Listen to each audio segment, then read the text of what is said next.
Hello, good people. Welcome to our show. Hello, bad people. Welcome to our show. Hello, anyone who want to learn more about content rich. Welcome. Today we are going to discuss how you can win customers, users to get this organic reach because it's hard. All topics are overwhelmed, overpriced. It's hard to get your attention, but you can if you are creative, if you can test, if you can find some channels that then Sanchez can share with us. How are you, man? I'm doing well. Dang, that video intro was awesome. I was like, wow, I need a video like that for my own podcast. You need to hire a great team because I want to confess, uh, I have no idea how to create these videos, but I have great team. I Yep. tell them, please create something new, concise, interesting, creative. I don't limit their possibilities to create such promo videos, That but was it cool. works Tell them well well. done. Yeah. Then, before we start, just tell more about yourself, experience, background, and anything that can help our listeners to learn more about you. Certainly. I am a marketer. I've been a marketer for 12 plus years. And originally, I was very much a demand generation marketer, someone using essentially direct response tactics to get people from paid ads to landing page to email sequence to sales, man. And I was killing it with that. And then one day, it all just started crashing down. I was working for this university, and we had tripled the size of the university on the back of Google AdWords and Facebook ads, and the rest were referrals. That was the gravy on top. And a lot of people have lived that life too, where they're like killing it with paid media. And all of a sudden, it just started slowing down. And then it started plateauing.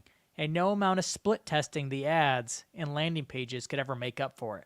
We started going from plateauing to even shrinking the amount of leads and students we were able to get within a year. And I was like, what is going on? Like, we're doing everything like that's possible to do on paid media. What the heck? And it's led me on this long journey of diversifying away from paid media. And I love paid media. It's a great game. It's the fastest one to get up and running and to find something to get it working. But it has some major fallbacks on it, and that it's not good for the long term. So I started doubling down on owned media. I actually got a job at Sweetfish working as the director of audience growth, and I worked there for 3 years advising B2B, mostly B2B SaaS companies on how to grow their podcast. But do you know what the funny thing about growing a podcast is? It's really hard.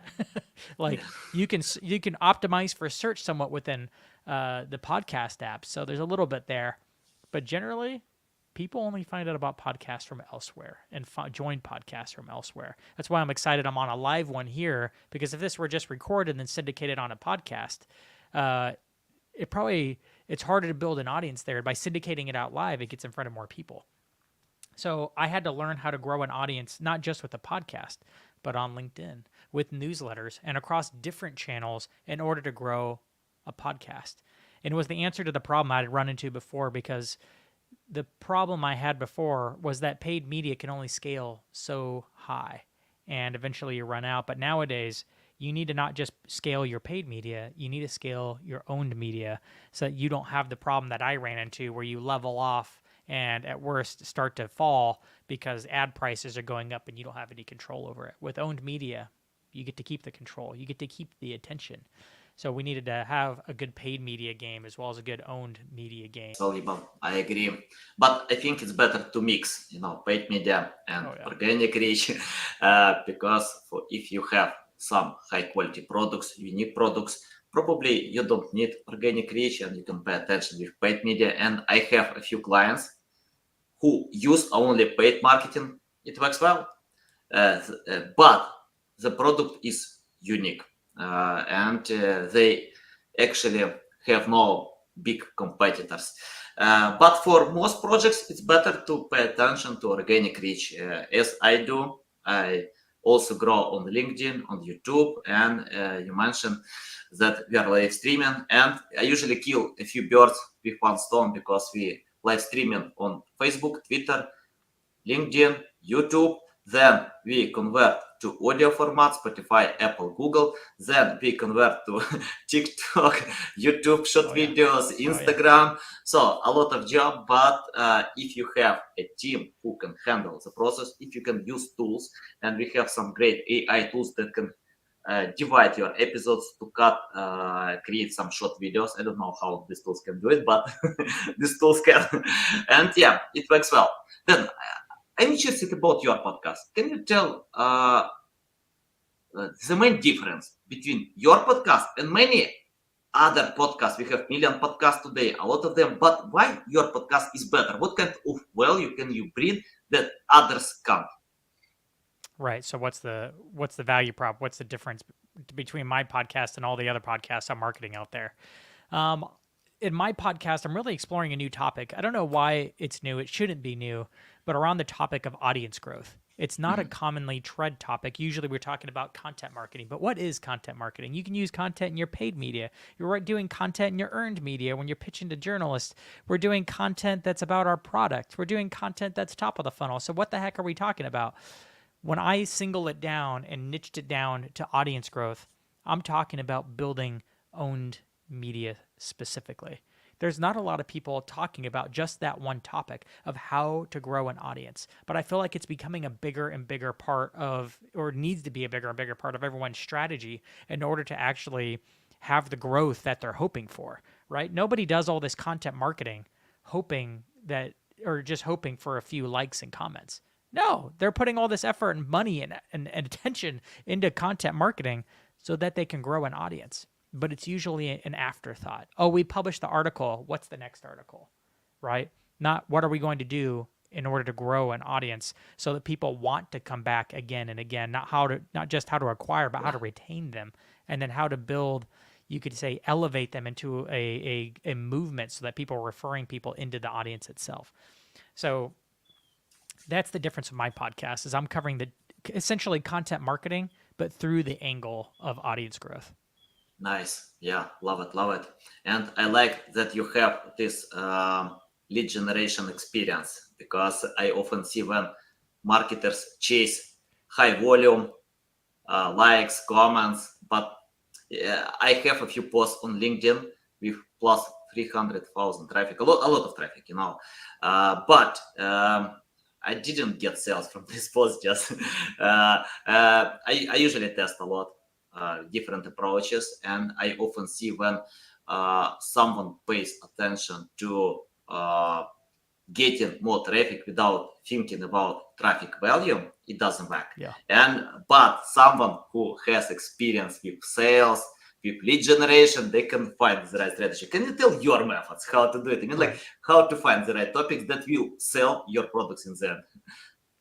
It's totally possible to grow an audience and have it not be able to connect that back to revenue. I'd say it's rare. I haven't seen a lot of people grow an audience and be like, "Oh crap, I can't sell the audience."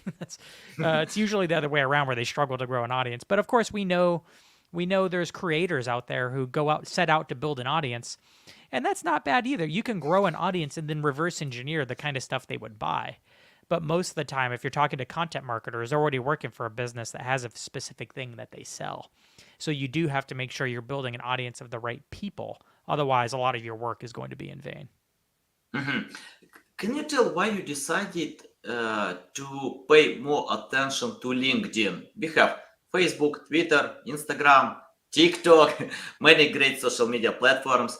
And let me share my story, because in 2020, I decided to grow my audience on LinkedIn as well. But I tried the approach that Gary Vee usually shares online. You need to be everywhere on all social media. And I tried Facebook, Instagram, Twitter, everywhere, LinkedIn. And my best results were like 5-10 followers a day, a few hundred views, nothing special. Then I switched all my attention to LinkedIn. And we got results because of paying attention to one specific channel. It's not only to create content, it's more how to engage with the audience, how to help them, support. But if you want to help everywhere, you can become jack of all trades. So tell your thoughts about LinkedIn and why you decided to pay more attention with LinkedIn. The reason why I got into LinkedIn was more circumstantial, and I'll kind of tell the story. But the reason why anybody else would want to get into LinkedIn, if you're in B2B, it's going to be LinkedIn because it just makes sense. That's the niche. That's where people expect to learn about business and career stuff. So if you have business and career content, then, well, people are looking for that on LinkedIn. It makes sense to post it on LinkedIn, right? You could post it elsewhere, but like you said, you can only go so deep on all the different platforms. And it's my opinion, as I think it is yours, that you should just double down on one, max two platforms at a time until you're able to establish and grow an audience there, and then maybe add other channels. And my first big channel was LinkedIn, trying to grow an audience. I'd even say like before that was SEO, but I don't really consider SEO to be audience growth as much as it is a discovery panel that can become audience growth. I was just brand new at Sweetfish. It was a B2B podcast agency. The founder was already big on LinkedIn, and he encouraged me. He's like, Dan, you got a lot of good stuff to say. You need to get started on LinkedIn. So I did. And I was working in the B2C world and wasn't connected to a lot of marketers. And probably after a decade of, like, I have a stack of books behind me if you watch this on video. I'd been reading and testing and doing stuff that I think a lot of people hadn't persevered through. There it is. You can see the stack of books behind me. I read a lot of marketing books. I have 2 marketing degrees. I think about it all the time. It's my job and my hobby. And so pent up 10 years, I'd wanted to make content about it, didn't know where to put it. So I started posting on LinkedIn. And I had James as this, like, at the time he had about the same amount of following I have now. And he was commenting on all my posts, giving me distribution through those comments. And I was also a new host on B2B Growth, which was a large B2B podcast. It's kind of created the trifecta of me bringing skill in, coming into an existing community of James and his friends, and having, authority by being able to speak on this pretty well listened to podcast, which really elevated me on LinkedIn. So, but I also put in like 3 hours a day into it. So it grew fairly fast because of all those factors, some of it being luck, some of it being time. 2020 happened to be a really good year for LinkedIn too. A lot of people are losing their jobs and spending extra time on that platform. But why would LinkedIn be a good for anybody else other than the fact that it's just good for B2B because people do business content? I think it's easier to grow on LinkedIn than just about any other channel, especially in the beginning stages. There's a few different reasons for that. There's just more ways to get discovered on LinkedIn. On Twitter, you better hope your tweets go viral. That's kind of all you got to hit for, is hoping that someone influential retweets your tweet, man. So you're building relationships with the influencers in order to get that repost button clicked. On LinkedIn, it's easier, though, because you don't need people to click repost. It helps if they do. But on LinkedIn, posts get shared when people comment on them. And that's kind of unique. That happens a little bit on Facebook, but it happens the most on LinkedIn. So trying to build conversations is something anybody can do from any part. Even if you only have 5 followers from your past 5 jobs, you could start commenting on everybody else's stuff and participating in the conversations and going and directly connecting with the people who are also active in the comments for a while to build an initial traction. So with just those few little tactics, you can grow an audience on LinkedIn. Even if you're not posting, you're just participating in the comments, let alone posting and those going viral themselves and bringing in some following. But there's a lot of different ways to grow on LinkedIn. It's a search engine. Your content can go viral. You can build relationships and have people expect and look for your content. There's just so many ways to win on LinkedIn that if you're building a career or you're trying to reach a business audience, it's kind of a no-brainer for me to start off on LinkedIn as a primary growth platform. Nice. Yeah, valuable. And, the last time I can see when, sorry for my dogs, they usually take part on my podcast, to share their thoughts about that. And the last time I can see many B2B brands jump on TikTok, we can tell it's for youngsters. And once I asked my son to search in Google, he asked me some questions. I replied, search in Google, and he did it on TikTok. I don't know why. Yeah, and the last time I can see many brands jump on TikTok because it's simpler to win organic reach, and accounts with 0 followers can become viral. It's hard to do at any other social media, only on TikTok you can. But LinkedIn, I agree, organic reach is high even today. We still have room. And you mentioned about some algorithms that can help comments, engagement. And once I spoke with Agile Wilcox, and he shared me some secrets because he spoke with LinkedIn employees, and they told me the most important algorithm on LinkedIn commenting, but extended comments, not like thank you. Yeah, if you Yep. someone can spend time to write meaningful comment, it's the best algorithm. And I see when many LinkedIn content creators can manipulate the system, to use AI comments, to use in different groups. I never take part on that. I have no time with that, but I see it works. It works, so I don't recommend to anyone. Can you tell about how to get real comments? I mean, like how to encourage your audience to leave comments, to share their thoughts, and to build communities by commenting. Yep. So it's one of those things where if you want people to comment on your posts, you need to sow into that by commenting on other people's posts, right? So if you want people to comment on yours, you got to go comment on theirs. And it's really about building relationships with people. So that's why you need to go comment on their posts, not to just throw your 2 cents on their post, but to ask genuine questions. Say like, "Hey, I love what you said here. I love this part of it. Actually, I have a question. Do you mean this or that? I'm curious," and actually lean in with the genuine curiosity and actually build rapport that way. It's a great way to actually have dialogues and to build relationships with people, especially if you're giving them. Sometimes it's just a shout out like, "Hey, you accomplished a thing. Bam, that's a big deal. I remember when it happened for me. It was a huge thing." It's you think about like it's classic like Dale Carnegie's How to Win Friends and Influence People. You take that kind of position and you bring it to the comment game in LinkedIn, maybe even watching how other people do it well. Like, what are other people saying and joining in on their conversations and their comments? I've even had people give me feedback on my comments being like, "Dan, you're being a little bit too critical lately." I'm like, "Oh, thank you so much for that insight. I need to take it a little bit more optimistic, right? This isn't Twitter. Twitter's critical and mean sometimes. On LinkedIn, we try to keep it constructive and positive, which is one of the things I love about it. So if you're building community by commenting and having actual conversations, real dialogue with other creators, even other people in the comments, chances are if they're engaging with you, they're going to see your posts. So that's number one.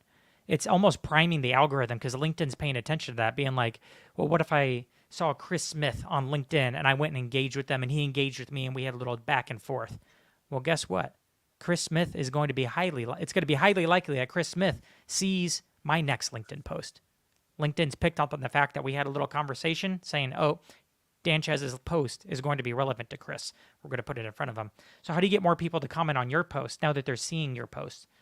You have to ask a good question at the end of your post. Put out a good post, good hook, good meat in the post itself, and then you have to ask a question. This is kind of an art, but you have to ask a question that is easy to answer, but still related to what you were actually talking about in the post.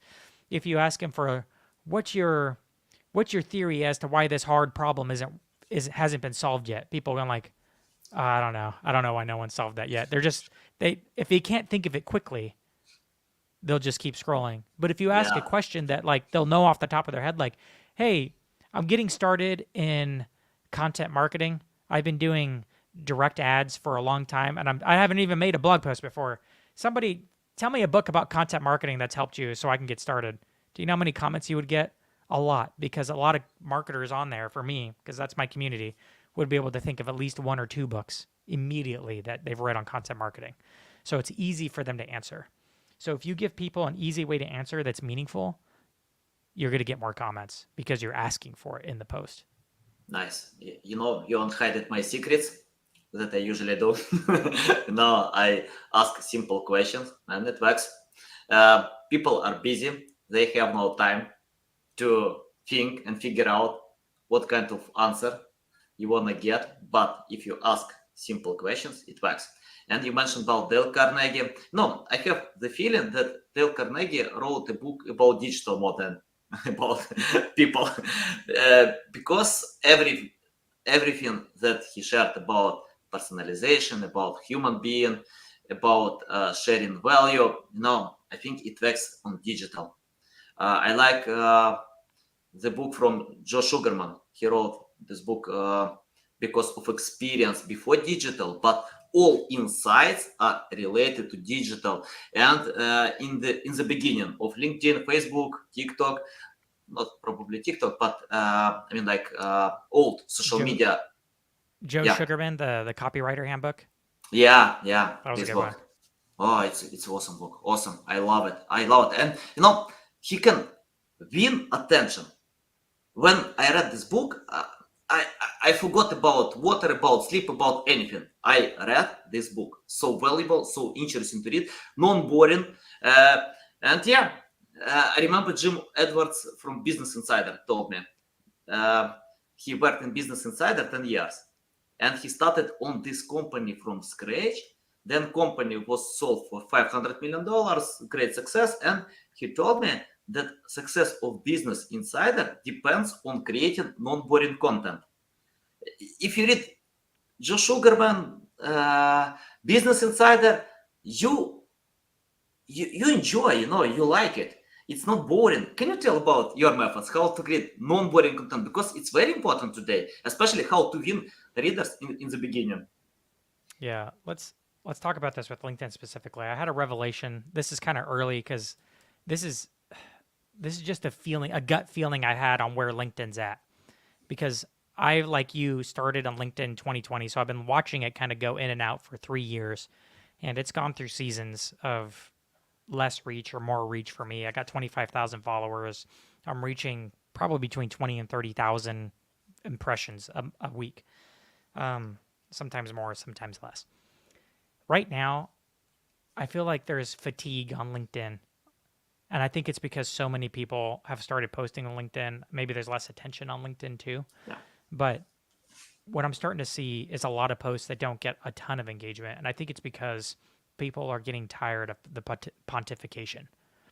As in people saying things on LinkedIn that they just have feelings about, that they think is right, or they're just regurgitating from other places they've seen.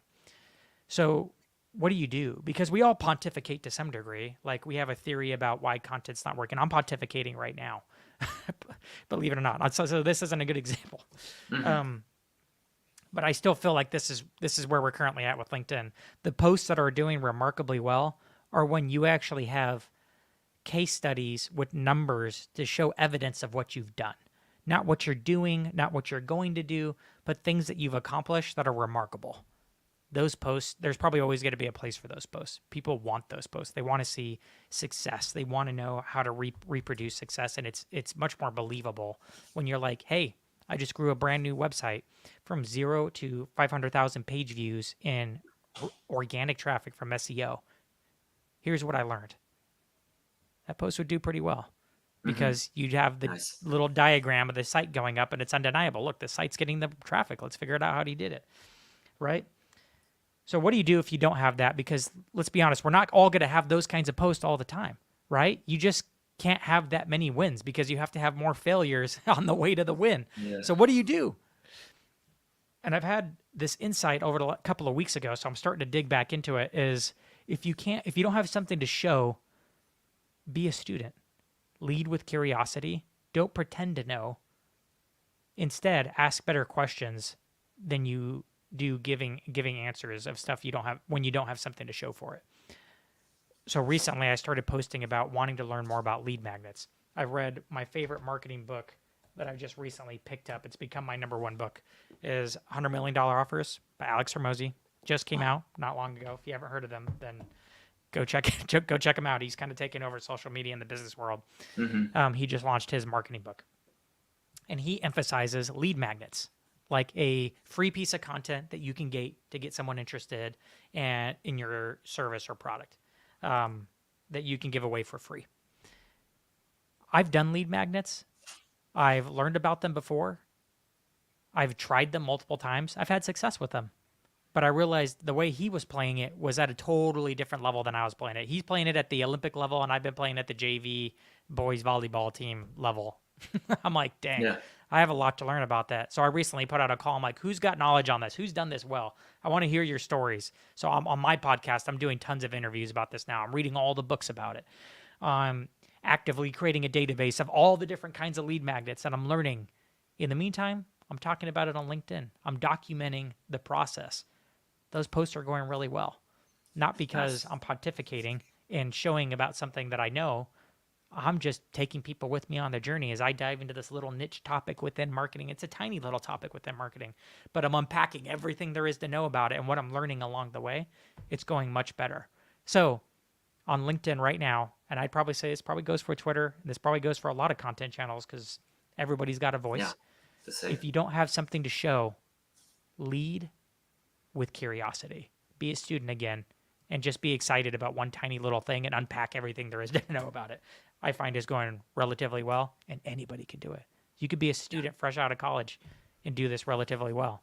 And that's what I'm finding is working right now with actually getting people interested. It's coming from that angle of curiosity, diving deep into something, and bringing people with you. Awesome, valuable. I remember Neil Patel said that he's a student, I'm a student, Ren Fishkin is a student, and even Elon Musk said in his interview with college students that he's student because if you stop learning, that means someone will replace you and you are in trouble. All technologies are growing fast, and according to what works on LinkedIn, I don't know.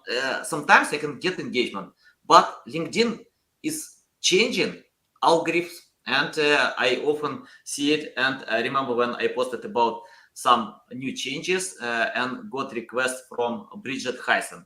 She has 4 million followers, a lot of followers. She's big influencer, and she asked me, "Do you know what's going on with LinkedIn engagement?" I checked. Wow, she has 4 million followers, and she is asking me about LinkedIn engagement. So yeah, because it's a quickly changing world, we need to test, and as you mentioned, it's better to test, to go ahead, to find what actually will work. And we are students, we need to adapt, to learn. And then I want to ask about AI. Today it's hard to ignore this topic. I get a lot of questions about AI. Today, if I open email, I can generate reply with AI. If I open Google Doc, I can create text with AI. I use ChatGPT, but on LinkedIn, you can create content with AI. You don't need to use ChatGPT. Just click post new content, and you LinkedIn gives this tool. Can you tell? Is it good idea to use AI? Because most content creators complain it kills creativity. What do you think about that? I use AI more and more every day. I was just using it to help me flesh out my podcast. I just got off a podcast recording this morning and I spent an hour running it through Cast Magic that turned that podcast episode into titles. It gave me a bunch of title ideas. This time I ended up writing it myself. It gave me a blog post. It gave me timestamps. It gave me all that content. I went to Midjourney, created a thumbnail from Midjourney AI. And I'm using ChatGPT all the time as this like crazy assistant. I've asked it for legal advice. I've asked it for ideation help. I've asked it to proofread stuff and give it back to me edited. It's so good. It's like this amazing assistant that never says no and always works instantly. It's done. It's fantastic. If it were good at writing LinkedIn content, I would use it. But currently, ChatGPT and all the other AI writers do not know how to write for LinkedIn. Just saying it. You can ask it to write you for LinkedIn. You know what? It's funny is if you sign up for my newsletter, and you read the content, there's always a video and then there's always a written section. I always take the transcript from the video, put it into ChatGPT, and say, "Hey, write a LinkedIn post based on this transcript," and do it in the first person as me. Then I take that and use that for a newsletter because that content that it writes for LinkedIn is actually better newsletter content than it is LinkedIn content. There's a style of writing for LinkedIn and ChatGPT doesn't hit it. If it did, I would use it, but currently to this very day, it does not do LinkedIn well. there's a if I don't know if you've been writing on LinkedIn for a time, you know what LinkedIn's supposed to look like and what people are looking for and how to hook people, get them in, and then ask a good question. AI doesn't do it. So Yeah, I use AI all the time for almost everything else, but not mhm. that. Yeah. I the last time I speak with ChatGPT more often than with my wife, because I'm asking a lot of questions. And yeah, I like this tool, but I agree. You need, I think it's better to use like in the smart way because we edit a lot with ChatGPT. I can write a bad copy and I can ask ChatGPT to edit, and it works well. Yep. We use for press releases. We got mentions on CNN, Business Insider, Dow Jones, because we help some investing trading websites to get media coverage, and it works well. If CNN can publish your press release, it's quality. Yep. But if I ask ChatGPT to create this content from scratch, I can't get any, even mediocre content, yeah, some generic.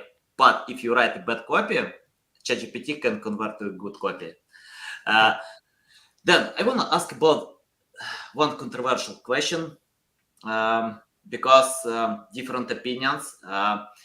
And for example, if we let's start with Gary Vaynerchuk. He shares you need to post as much as possible. And he once said if he has time to post 24 hours a day, he will do. But he has no this time and he usually posts like 3-5 times a day. And he recommends to post a lot. Uh, Another opinion is to post quality because you can't create quality when you use quantity. It's hard to pay attention, to craft content, to improve it, and it takes time. So, can you tell how to find the balance between quantity and quantity? Because I think it's hard to get quality without having quantity. Yeah. You need to acquire this experience. I remember when Mr. Beast said about that. You need to film 100 bad videos. Film 100 bad videos, then think about quality. So, Yeah. any tips about that? Yeah, the path to quality is quantity, and I think we know that. You just look at any world-class anything and you see a lot of practice time. Well, practice for creating content looks like freaking creating content, right? Otherwise, practice doing soccer, like my son's in soccer, and we're in soccer season right now, is him spending more time playing soccer. So we're just going to more games, traveling around, playing better people. And he loses a lot. I'm like, that's okay. You're getting in your reps. You have to practice more. For content, you just have to take more freaking reps in order to get good. And then you finally get good. And if you want to scale further, yeah, it becomes about quality and quantity, right? So the quantity never really goes away. Sure, it's totally possible to differentiate and not post that often too. You can make that a thing. Like John, what is his name? The guy, the engineer, YouTuber who does all the kids engineering videos. I don't know. Josh Rober, something Rober. Okay. He only posts once a month. And he did the squirrel maze, if you remember in 2020 when he made that little squirrel obstacle course. He's kind of well known for that. He's known for like his glitter bombs on YouTube that the porch pirates take and then they blow up with glitter. He only posts once a month. They're fantastic. I know a podcaster that only posts once, maybe twice a year. They're 5-hour long episodes. Breaks all the rules. Is one of the most downloaded podcasts of all time. Nice. Hardcore History with Dan Carlin. Fantastic podcast. So you can break the rules, but if you're going to break it strategically. You Yeah. have to kind of like know what you're doing in order to do that well.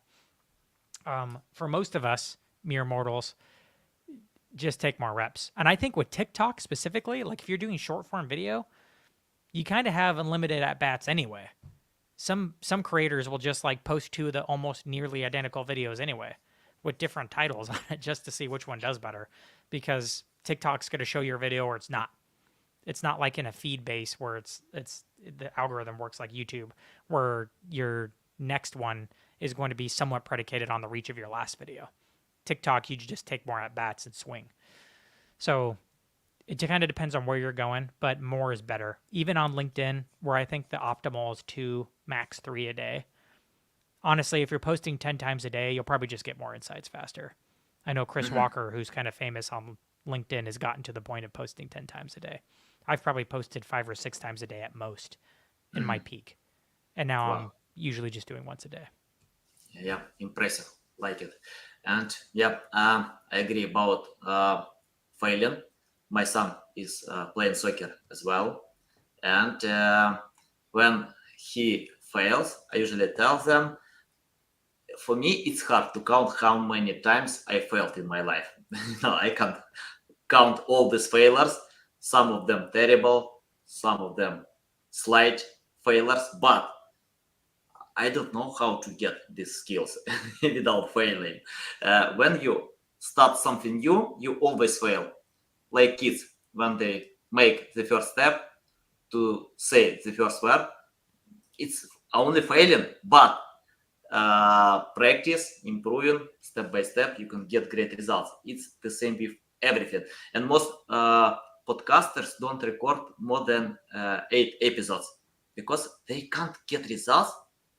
I don't know how to get results with 8 episodes. If Mr. Beast filmed videos for 18 months to get 1,000 subscribers, how you can win with a podcast without having this experience? If you have experience like Joe Rogan in films, in movies, to get a loyal audience, probably you can win fast, but you need to have this background. You need to have a loyal audience.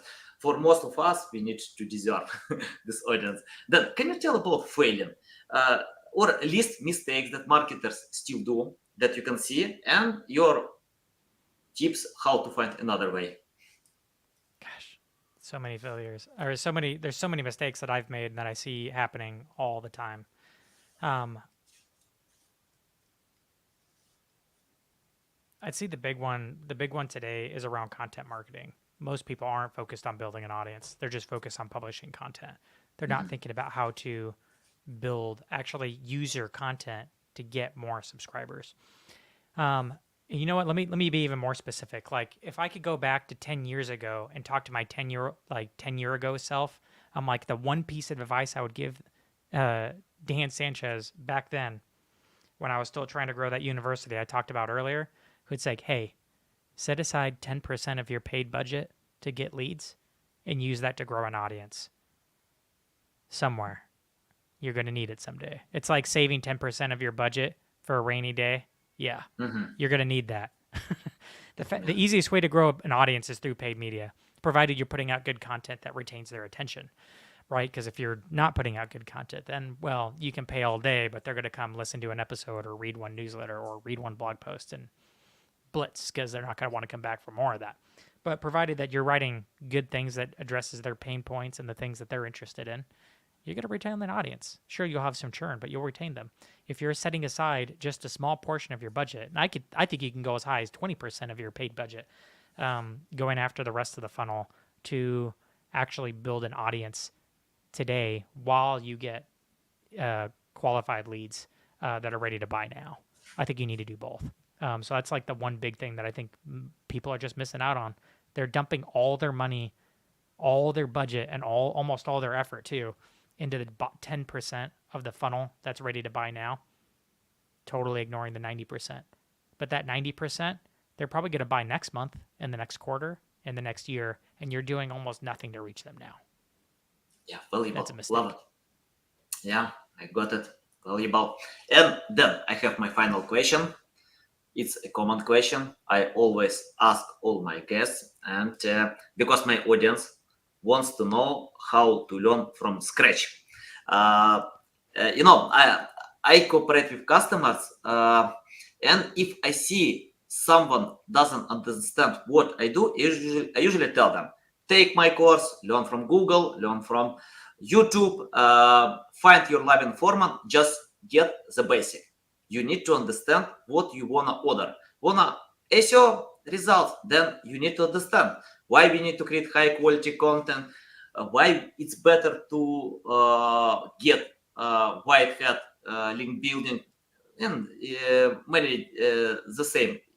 insights, and students who are looking for ways how to start learning and to become an expert in one day. If you started today from scratch without any experience, knowledge, skills, it's your first day in podcast, in content reach. What will you do if you do from scratch? I have to learn everything I know about marketing today. Yeah. Okay, this is an easy one because this is the one thing that I'm like, dang, one of the last channels I learned as a marketer is podcasting.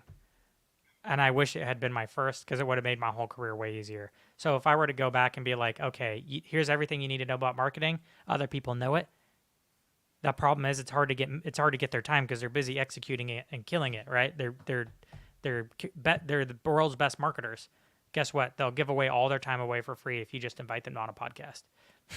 So set up a free podcast on Anchor and then create a Zoom account and get a TidyCal account for like $20 and just start inviting people. Just come up with a name for your podcast called, I don't know, the strategic marketer or something. And then just go ask all those marketers that are doing what you want to do for interviews about what they do.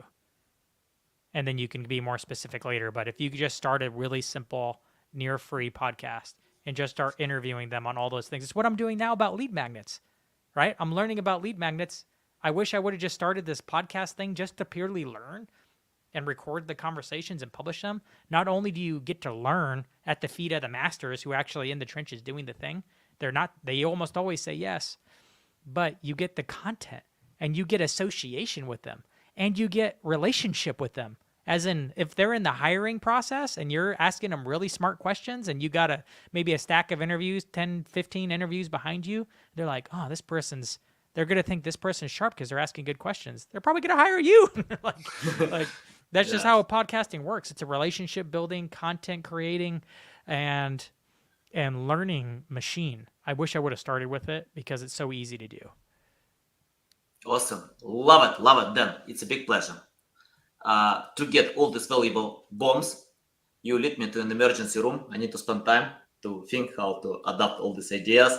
I agree about podcasts. I love this format, but I usually tell my audience to find the channel that you like. For example, if you like to read books, just read books. If you like listen to audio podcasts, listen to audio podcasts. Don't force to specific channels because someone thinks it's good. I love podcasting. I can listen great podcasts. I can listen to audio books. But I think it's better to find your loving channel and practice. Without practice, nothing works. You can learn a lot, but if you do nothing, you get nothing. And There's I an recommend intimidation factor to podcasting for sure, and I've recommended to many people who are too afraid to get in front of the mic. I don't know. I still can't get around how many success factors there are to it in your learning, in your networking, in your content creation ability. It's just too many factors. I'm like, so I just keep pushing on it. I'm like, okay, so you're afraid to get on it. I'm like, I'm going to push you towards it anyway. So hopefully a few people are like, I've been on the edge. I'm like, yep, keep going. Start a podcast. You won't regret it. Nice. And I want to recommend one more channel. You need to subscribe to Dan Sanchez podcast to keep learning from him because you can see a lot of value. You need to subscribe to his newsletter to keep learning, reading, and get new valuable insights. Then tell the best way how to reach out to you, how to follow you, how to connect with you. Yep. Sanchez.com. You can find the newsletter. You can find the podcast. But if you want my top content, my top tidbit that's the easiest to consume to get wins quickly, I have an audience growth checklist. If you go to Sanchez.com/checklist, you'll get it's a checklist with like the 7 things that I walk my clients through in order to actually start growing an audience today. It's combined with videos, so it's almost like a mini video course too. But if you go to Sanchez.com/checklist, you can get a hold of that resource. It's the best way to get started with my content. Nice. Awesome. I'm going to do it. I need it. I need it for my clients, for myself, for my projects. Guys, I recommend to anyone to do it as well. Okay, then it's a big pleasure. Thank you. Thanks again. Love it. It's fun, valuable. Guys, thanks a lot for spending time listening and watching with us. Thank you.